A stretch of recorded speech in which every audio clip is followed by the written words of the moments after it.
Hi everyone, my name is Christian and welcome to my channel. This video and the rest of the videos on my channel are meant to kind of help you answer some of your questions about tech in as simple and straightforward a way as possible. Today we're going to be talking about the iPhone 12. Mainly, what's new, should you upgrade, and if you were to upgrade, which model should you get? I'm going to put timestamps in the description below so you can jump around through the video. But to start off, let's just talk about what is new. And there's 4 different models, but before we even go through that, let's talk about what will you find in all of the models. So in all the models, you're gonna find a couple different things, mainly 5G, a new display which has Super Retina XDR, ceramic shield, the new processor which is the A14 Bionic, a new set of cameras, and MagSafe. And really a lot of that is just a bunch of Apple branded terminology. And let's go through that a little bit, one by one. So first, 5G. So if you haven't heard of 5G, it's the next generation of communication technology. It's supposed to allow you to download a Netflix movie in like a split of a second. It's that fast. It's really exciting technology, and I'm excited to see the iPhones have it, but we're not there yet in 5G. All the communication carriers right now still have a very primitive form of 5G, meaning you're able to get the high speeds, but if you turn a corner or if there's cloud cover, you are very likely to lose connection. So while it is great that these phones have 5G, I think it's still very early to really boast about it. And unfortunately, Apple really boasted about it throughout the entire show. So for right now, you need to know that it has 5G, but it's not going to make a big of a difference just this moment. Okay, so then let's talk about the display. The display is supposed to be 2 big things. One, it's going to be this fancy XDR display. It really just means that there's a lot more pixels, a lot more color accuracy in these displays. They're going to be really, really sharp. Alongside that, they're supposed to be 4 times more durable. But honestly, I'm gonna wait until YouTube just throws their phones off their windows and their rooftops, and see if at that point, if it is really 4 times stronger or not. Okay, now let's talk about the new chip. So the new chip is built on the new 5nm technology. And really what that translates to is that it's gonna be more powerful and more power efficient.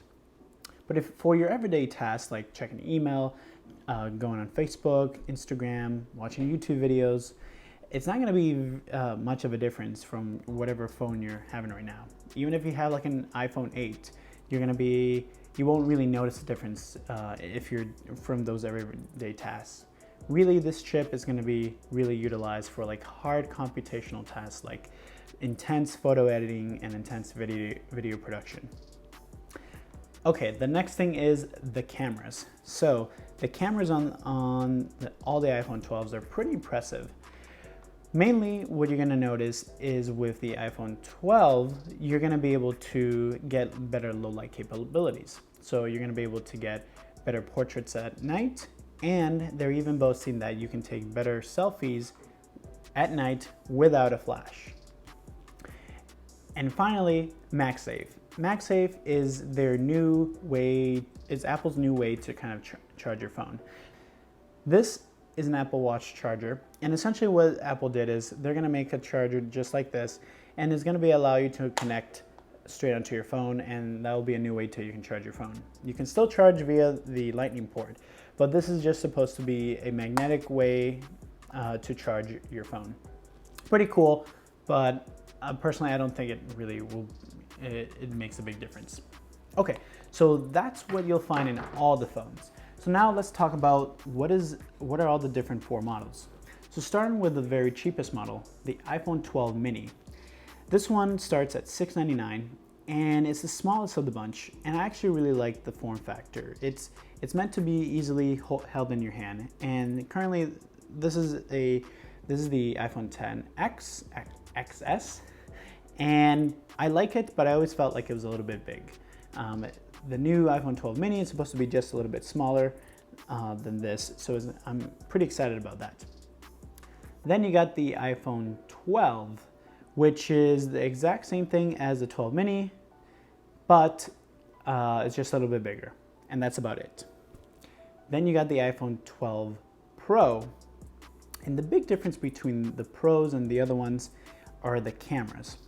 While the iPhone 12 mini and the iPhone 12 have 2 cameras, the iPhone 12 Pro has 3, and it has the extra LiDAR sensor, which will give you even better low light performance. Now, that's not to say that the other 2 models will not have great low light performance, but with the extra LiDAR sensor, you're gonna have even more performance in low light. So that's the 12 Pro. And for the iPhone 12 Pro Max, the big difference is that it's a larger display and it has a much better camera than the iPhone 12 Pro.